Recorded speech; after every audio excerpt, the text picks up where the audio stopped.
What if you inherited a fortune, but the second you touched it, you sealed your own fate?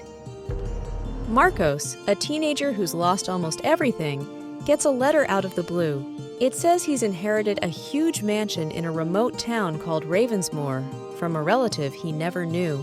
Desperate to change his luck, and with nothing left to lose, he jumps at the chance, not thinking twice about the mystery surrounding it. As soon as he arrives in the strange town, the roads behind him seem to disappear. People peek at him from behind doors and windows, whispering among themselves. There's something odd in the air, something that makes his stomach knot up, but Marcos keeps going. After all, this could be his big break.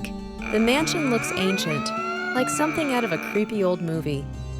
Thick ivy covers the stone walls, and the windows are hidden by heavy curtains. As Marcos walks up the steps, a weird feeling washes over him, like someone or something is watching. He brushes it off, thinking it's just nerves. When he pushes the door open, the loud creak seems to echo forever. Inside, the place is frozen in time. Dust covers everything, and old furniture is draped with sheets like ghosts in the dark. Every footstep he takes makes the floor creak louder than it should, almost as if the house is alive. But Marcos is curious, so he explores the place, hoping to find answers, or maybe treasure. In the attic, he finds a strange wooden chest, covered in what looks like old carvings. Something about it feels wrong, but he can't help wanting to open it. Marcos lifts the lid and finds piles of gold and jewels, more than enough to pay off his debts and more. He feels a rush of excitement. This is it. This is what he's been waiting for.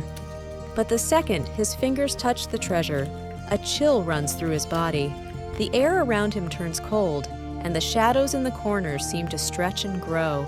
He's sure he saw something move out of the corner of his eye, but when he looks, there's nothing there. Then he hears it, a faint whisper, so quiet he can barely make it out. Suddenly, Marcos knows one thing. He's not alone in the house anymore.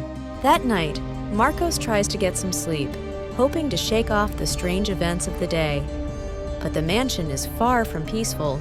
In the middle of the night, he's jolted awake by the sound of footsteps, heavy and deliberate, coming from the ceiling. At first, he thinks he's dreaming, but the sound is too real, too close. Grabbing a flashlight, he nervously steps into the hallway. The second he does, the footsteps stop. It's dead silent again, but the silence feels heavier, like it's pressing down on him. He tries to go back to bed, but the unease is too much. He lies there, eyes wide open, convinced something is watching him, and then he sees it. A tall, dark figure stands in the corner of the room, still as a statue, staring straight at him. From that night on, the strange occurrences grow worse. The mirrors reflect things that shouldn't be there, and the whispers in the walls get louder, almost clear enough to understand. The shadows seem to shift and move, as if they have minds of their own, creeping closer to him whenever he turns his back. Desperate for answers, Marcos searches the basement and finds an old diary. The pages are yellowed with age, but the words are still legible. It belonged to the previous owner of the mansion, who clearly went through something similar. The final entries are terrifying. The wealth comes at a cost. Now they're coming for me. That's when Marcos realizes this fortune isn't a gift, it's a curse, and something is coming for him too. Later that night, loud banging on his bedroom door wakes Marcos again. The noise is deafening, as if someone or something desperately wants to get in. His heart pounding, he opens the door, but no one's there. The sound, though, keeps going, now coming from the basement. Flashlight in hand, he makes his way downstairs, each step heavier than the last. When he reaches the basement, the chest is wide open, and in front of it stands a figure. It's turned away from him, mumbling in a language Marcos can't understand. Fear tightens its grip as the figure slowly turns around, its face twisted and deformed. "You must return it," it whispers in a voice that chills Marcos to his core. The next morning, Marcos wakes up drenched in sweat, unsure how he got back to his bed.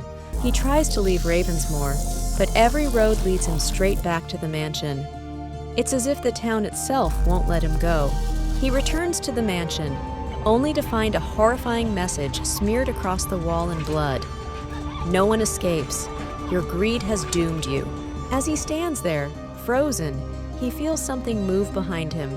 Slowly he turns, but before he can see what it is, everything goes black. Would you take the risk for wealth, or would you leave before it's too late?